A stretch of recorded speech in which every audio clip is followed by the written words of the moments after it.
નમસ્કાર મિત્રો, દેશ અને દુનિયાના સુપરફાસ્ટ સમાચારમાં તમારું સ્વાગત છે। છત્તીસગઢથી મોટા સમાચાર સામે આવ્યા છે। છત્તીસગઢના વેદાંત પાવર પ્લાન્ટમાં એક મોટો વિસ્ફોટ થયો છે। બોઇલર બ્લાસ્ટને કારણે થયેલી આ ઘટનામાં 12 મજૂરોના મોત થયા છે, જ્યારે 30થી વધુ ઘાયલ થયા હોવાના અહેવાલ છે। આ ખરેખર ભયાનક દુર્ઘટના હતી। આ ઘટના છત્તીસગઢના શક્તિ જિલ્લામાં સ્થિત વેદાંત પાવર પ્લાન્ટમાં બની હતી, જ્યાં બોઇલર વિસ્ફોટમાં 12 કામદારોના મોત થયા છે। અન્ય સમાચાર ઉપર એક નજર નાખીએ તો નેપાળના વડાપ્રધાન બાલેન શાહ ભારતની મુલાકાતે આવવાના છે।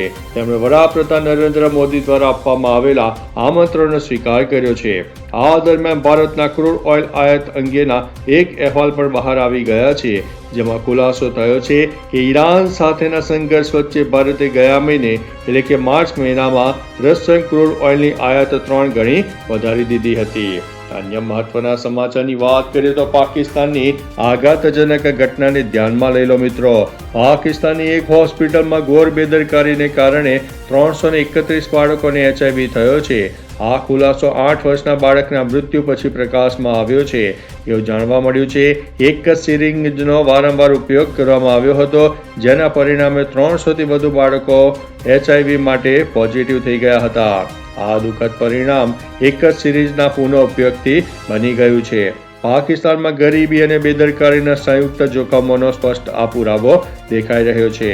અન્ય મહત્વના સમાચારની વાત કરીએ તો પંજાબના અહેવાલો સૂચવે છે કે મહિલાઓ માટે મુખ્યમંત્રી મામાદિયા સત્કાર યોજના માટે નોંધણી આજથી શરૂ થઈ ગઈ છે। એક મોટી જાહેરાત કરતા પંજાબની ભગવત માનની આગેવાનીની હેઠળની સરકારે જણાવ્યું છે કે પાત્ર મહિલાઓને 1500 રૂપિયા સુધીની માસિક નાણાકીય સહાય મળશે। અન્ય મહત્વના સમાચારની વાત કરીએ તો ઈરાન યુદ્ધથી ભારતમાં 25 લાખ લોકો ગરીબીમાં ધકેલાઈ શકે છે। આ એક મોટો સર્વે સામે આવ્યો છે। ત્યારે મિત્રો આગળ વાત થશે નેશનલ હાઈવે પર ટ્રક અને માલવાહક વાહનો ચલાવતા ચાલકો માટે મહત્વના સમાચાર સામે આવ્યા છે। કેન્દ્ર સરકાર દ્વારા ઓવરલોડિંગના નિયમોમાં મોટો ફેરફાર કરવામાં આવ્યો છે, જે 15 એપ્રિલથી સમગ્ર દેશમાં લાગુ થઈ જશે। અન્ય મહત્વના સમાચારની વાત કરીએ તો બોલિવૂડના કેટલાક સમાચાર તરફ આગળ વધીએ।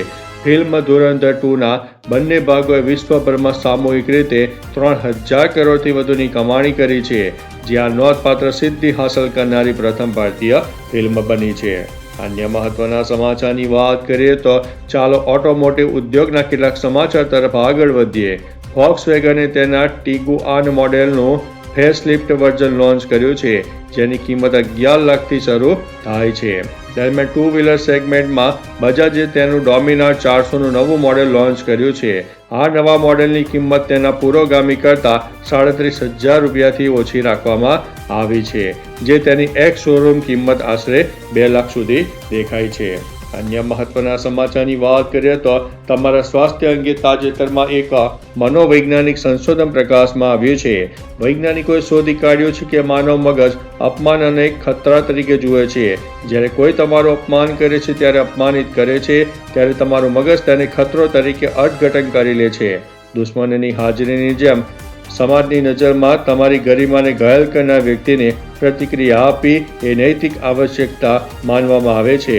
વધુમાં આવું કરવું તમારા માનસિક સુખાકારી માટે પણ ફાયદાકારક છે।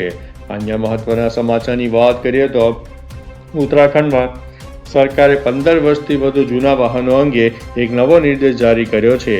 પ્રદૂષણ નિયંત્રણ બોર્ડે 60 દિવસનો અલ્ટિમેટમ જારી કર્યો છે, જેમાં નોંધ્યું છે કે રાજ્યમાં 10,000થી વધુ આવા વાહનો છે જે તેમના નિર્ધારિત આયુષ્ય કરતાં વધુ છે અને પર્યાવરણને નુકસાન પહોંચાડી રહ્યા છે। પરિણામે આ વાહનોને તાત્કાલિક રસ્તાઓ પરથી દૂર કરવા માટે આદેશો જારી કરવામાં આવ્યા છે। અન્ય મહત્વના સમાચારની વાત કરીએ તો ઉત્તરાખંડમાં તુંગનાથ મંદિરના દ્વાર 22 એપ્રિલે ખુલવાના છે, જ્યારે ભક્તો 21 મેથી મદ મહેશ્વર પ્રાર્થનામાં કરી શકે છે। અન્ય મહત્વના સમાચારની વાત કરીએ તો લતા મંગેશકર અને આશા ભોસલેની યાદમાં એક ભવ્ય હોસ્પિટલ બનાવવામાં આવશે। તેમના ભાઈ હૃદયનાથે જણાવ્યું છે કે મહારાષ્ટ્રના પુણેમાં એશિયાની સૌથી મોટી હોસ્પિટલ બનાવવાના પ્રયાસો હાલમાં ચાલી રહ્યા છે।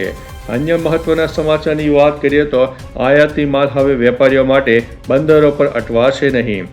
FSSAIએ પ્રક્રિયાને સરળ બનાવી છે. આનાથી ખાદ્ય વેપારીઓ અને ખાદ્ય ચીજોનો વેપાર કરતા લોકોને રાહત મળશે. અન્ય મહત્વના સમાચારની વાત કરીએ તો ઝારખંડની રાજધાની રાંચીમાં ખાનગી શાળાઓ પર કેવી રીતે લગામ લગાવવામાં આવશે. 5 વર્ષ પહેલા ગણવેશ અને પુસ્તકો બદલવામાં આવશે નહીં. રીડ મિશન ફી પર પ્રતિબંધ મૂકવામાં આવશે. વહીવટીતંત્રએ આ નવી માર્ગદર્શિકા પર જારી કરી છે. અન્ય મહત્વના સમાચારની વાત કરીએ તો આવકવેરા વિભાગમાં કામ બંધ કરી દેવામાં આવ્યું છે. 16 એપ્રિલે અમે અંત સુધી લડીશું તેવું અધિકારીઓએ જણાવ્યું છે. કર્મચારી સંગઠનોએ વિરોધની પણ ધમકી આપી છે. હકીકતમાં આવકવેરા વિભાગ કેન્દ્રીય કર્મચારીઓને કેન્દ્ર સરકારને પત્ર લખીને ચેતવણી આપી છે કે જો તેમના પડતર પ્રશ્નોનું નિરાકરણ નહીં આવે તો તેઓ 16 તારીખથી વિરોધ ચાલુ રાખશે. અન્ય મહત્વના સમાચારની વાત કરીએ તો રાજસ્થાનના મુખ્યમંત્રી ભજનલાલ શર્માએ આંબેડકર જયંતિ નિમિત્તે કેટલીક મોટી જાહેરાતો કરી છે. તેમણે રાજ્યમાં 200 ઈ-લાઇબ્રેરી અને કોચિંગ સેન્ટર ખોલવાની પણ જાહેરાત કરી છે. એવા પણ સમાચાર છે કે વાર્તાકાર જયા કિશોરી આજે ઉત્તર પ્રદેશના નોઈડામાં આધ્યાત્મિક સત્રનું પણ આયોજન કરવાના છે. અન્ય મહત્વના સમાચારની વાત કરીએ તો UP Lucknow Kanpur express way પણ પૂર્ણ થઈ ગયો છે. 28મી તારીખે તેનું ઉદ્ઘાટન થવાની શક્યતા છે. વડાપ્રધાન નરેન્દ્ર મોદીએ જાહેરાત કરી છે કે આ રૂટ પર 275 રૂપિયાનો ટોલ ટેક્સ પણ લાદવામાં આવશે. અન્ય મહત્વના સમાચારની વાત કરીએ તો પશ્ચિમ એશિયાઈ કટોકટી ભારત પર ઊંડી અસર કરી રહી છે. 25 લાખ લોકો ગરીબીમાં ફસાઈ જવાના જોખમમાં છે. આ ચોંકાવનારો અહેવાલ UNDP દ્વારા બહાર પાડવામાં આવ્યો છે. અન્ય મહત્વના સમાચારની વાત કરીએ તો નવી રેલવે યોજના જુઓ. પાકિસ્તાન સરહદ સુધી રેલ કનેક્ટિવિટી મજબૂત કરવામાં આવશે. કેન્દ્ર સરકારે અનેક નવા રેલવે પ્રોજેક્ટને મંજૂરી પણ આપી દીધી છે, જેની વિગતો અહીં જોઈ શકાય છે. અન્ય મહત્વના સમાચારની વાત કરીએ તો વિદેશી બાબતોની સંસદીય સમિતિ આવતીકાલે 16 એપ્રિલે ઈરાન યુદ્ધ અને ભારત અમેરિકા સંઘર્ષ સહિત અનેક મહત્વપૂર્ણ મુદ્દાઓ પર ચર્ચા કરવા માટે મળનારી છે. ત્યારે આગળ મિત્રો વાત કરીશું ખગોળશાસ્ત્રના સમાચાર પણ જોઈ લો. બ્રહ્માંડના રહસ્યો ખુલશે. ખગોળશાસ્ત્રીઓ દાવો કર્યો છે કે અવકાશી પદાર્થોના અથડામણથી બનેલા સૌથી શક્તિશાળી માઇક્રોવેવ લેઝરને વૈજ્ઞાનિકોએ તેમના સાધનોમાં કેદ કરી લીધા છે.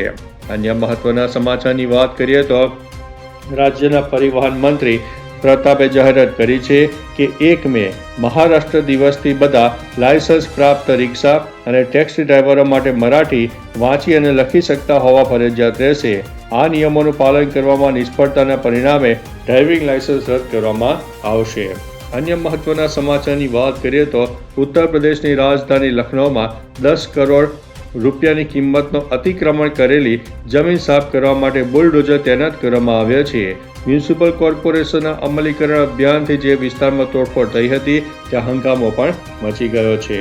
અન્ય મહત્વના સમાચારની વાત કરીએ તો બિહારના મુખ્યમંત્રી તરીકે ભાજપ નેતા સમ્રાટ ચૌધરીનું નામ જાહેર કરવામાં આવ્યું છે. RJD અને JDUમાં પણ કામ તે કરી ચૂક્યા છે.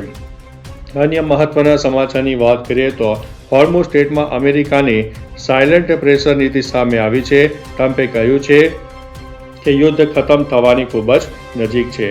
અન્ય મહત્વના સમાચારની વાત કરીએ તો ભારતમાં 75% વાલી બાળકો માટે સોશિયલ મીડિયા ઉપર પ્રતિબંધ મૂકવા માટે રાજી થયા છે.